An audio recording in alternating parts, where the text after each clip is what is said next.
తులారాశి వారు ఈ వారం ఎంతో కాలంగా ఎదురు చూస్తున్నటువంటి పలు రకాల కార్యక్రమాలను చేపట్టడం పూర్తి చేయటం జరుగుతుంది. అలాగే కెరియర్ పరంగా చూస్తే ఈ వారం కొన్ని రకాల అనుకూలతలు కూడా ఉండేందుకు అవకాశాలు ఎక్కువగా ఉన్నాయి. ప్రభుత్వ పరంగా మీరు ఆలోచించేటటువంటి పనులకు చక్కని ఆమోదాలు కూడా లభిస్తూ ఉంటాయి. వివిధ రకాల మార్పులు చేర్పులతో కూడినటువంటి వారంగా ఉండబోతుంది. ఈ వారం కుటుంబపరమైనటువంటి అంశాల్లో అనుకూలతలు సాధించుకుంటారు.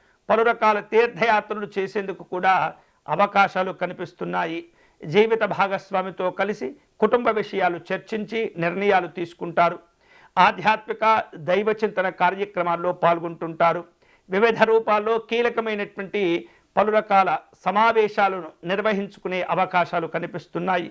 రాజకీయపరమైనటువంటి అంశాల్లో గతం కంటే భిన్నంగా ఉండబోతుంది. విమర్శలు ప్రతి విమర్శలు ఇబ్బంది పెడుతూ ఉంటాయి. సంయమనంతో వ్యవహరిస్తూ ఉండండి. ఏమాత్రం కూడా మీరు తొందరపడకూడదు. మీకున్నటువంటి గౌరవాన్ని కోల్పోకూడదు. అలాగే వ్యాపారపరమైనటువంటి అంశాల్లో పలు రకాల ఇబ్బందులు కూడా ఎదురవుతూ ఉంటాయి. జాగ్రత్తగా వాటిని అధిగమిస్తూ వెళ్ళే ప్రయత్నాలు చేస్తుండాలి. వివిధ రూపాల్లో వ్యాపారపరమైనటువంటి ఒప్పందాలు కుదుర్చుకునేందుకు కూడా మంచి మంచి పరిస్థితుల కోసం ఎదురు చూస్తూ ఉంటారు. సాంఘిక జన సంక్షేమ సంబంధమైనటువంటి కార్యక్రమాల్లో పాల్గొంటారు. కళలు సాహిత్య రంగాల్లో ఉన్నటువంటి వారికి ఈ వారం అనుకూలంగా ఉంటుంది. మంచి మంచి అవకాశాలతో కూడిన సమావేశాలను నిర్వహించుకునే ప్రయత్నాలు చేస్తుంటారు. ఆరోగ్య విషయాల్లో జాగ్రత్తలు తీసుకోవాలి. కొన్ని సందర్భాల్లో పని ఒత్తిడి పెరుగుతుంది.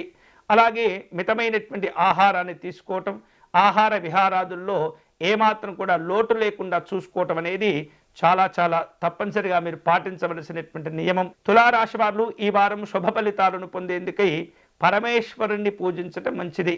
స్వామివారికి రుద్రాభిషేకం నిర్వహించటము, అలాగే భస్మముతో అభిషేకం నిర్వహించటము, అలాగే స్వామివారికి పంచామృతములను సమర్పించడం ద్వారా ఉత్తమమైనటువంటి ఫలితాలు పొందవచ్చు.